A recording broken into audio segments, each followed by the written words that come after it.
ناظرین، ٹائٹینک جہاز کے ملبے تک لے کر جانے والی چھوٹی آبدوز بحر اوقیانوس میں لاپتہ ہو چکی ہے۔ یہ آبدوز سطح سمندر سے تقریباً 8 کلومیٹر پانی کے نیچے گئی تھی، جس سے تقریباً 2 گھنٹے کے بعد رابطہ منقطع ہو گیا تھا۔ اس آبدوز میں 96 گھنٹے یا صرف 4 دن کی آکسیجن موجود ہوتی ہے۔ اس آبدوز میں 5 افراد سوار تھے، جن میں سے 2 افراد کا تعلق پاکستان کے ایک بہت بڑے بزنس گروپ سے ہے۔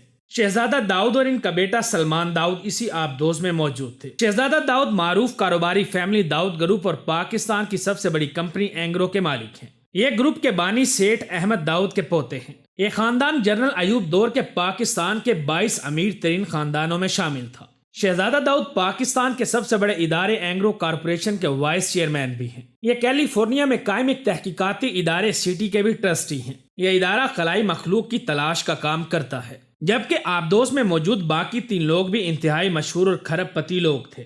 جس آبدوز میں یہ لوگ سمندر کی تہہ میں گئے تھے وہ اوشن گیٹ نامی کمپنی کی تیار کی گئی تھی۔ یہ آبدوز فوجی آبدوزوں کے مقابلے میں زیادہ گہرائی میں جانے کی صلاحیت رکھتی ہے۔ امریکہ کے پاس جدید ترین آبدوزیں ہیں جو کہ زیادہ سے زیادہ 2000 سے 3000 میٹر کی گہرائی تک جا سکتی ہیں، لیکن یہ آبدوز 4000 میٹر کی گہرائی تک جا سکتی ہے۔ اس چھوٹی آبدوز کا نام ٹائٹن ہے۔ یہ ٹائٹینیم اور کاربن فائبر سے تیار کی گئی ہے اور اس میں گہرے سمندر کے دباؤ کو برداشت کرنے کی صلاحیت بہت زیادہ ہے۔ اس میں ہر طرح کے بہترین انتظامات کیے گئے تھے۔ یہ روزانہ کی بنیاد پر اپنے اندر پیدا ہونے والی خرابیوں کا آٹومیٹک طریقے سے خود بخود جائزہ لے سکتی تھی۔ سفر پر روانہ ہونے سے پہلے قریباً 50 کے قریب ٹیسٹ کیے گئے۔ اس آبدوز کو ٹائٹینک جہاز جتنی گہرائی میں بار بار بھیج کر اس کے حفاظتی انتظامات کو چیک کیا گیا تھا۔ یہ تقریباً 21 فٹ لمبی ہے اور اس کو ہائی ڈیفینیشن کیمروں اور ملٹی بیم آلات سے لیس کیا گیا ہے۔ یہ خود سے نیویگیٹ نہیں کر سکتی، اس کو اوپر سے ایک جہاز کے ذریعے کنٹرول کیا جاتا ہے۔ حیران کن طور پر اس کو گیم کھیلنے والی جوائے سٹک کے ذریعے کنٹرول کیا جا رہا تھا۔ سمندر کے اوپر نگرانی کرنے والے جہاز کو اس کا سگنل نہیں مل رہا تھا، جس کی وجہ سے اس کے لاپتہ ہونے کا اعلان کیا گیا تھا۔ کمپنی خود بھی اس کو ڈھونڈنے کی کوشش کر رہی ہے کیونکہ اس کے پاس امریکن اور کینیڈین نیوی سے زیادہ اس علاقے کے بارے میں معلومات ہیں۔ یہ انتہائی جدید ترین آبدوز ہے اور اس میں جو ٹیکنالوجی استعمال کی گئی ہے وہ اس سے پہلے اور کہیں استعمال نہیں کی گئی۔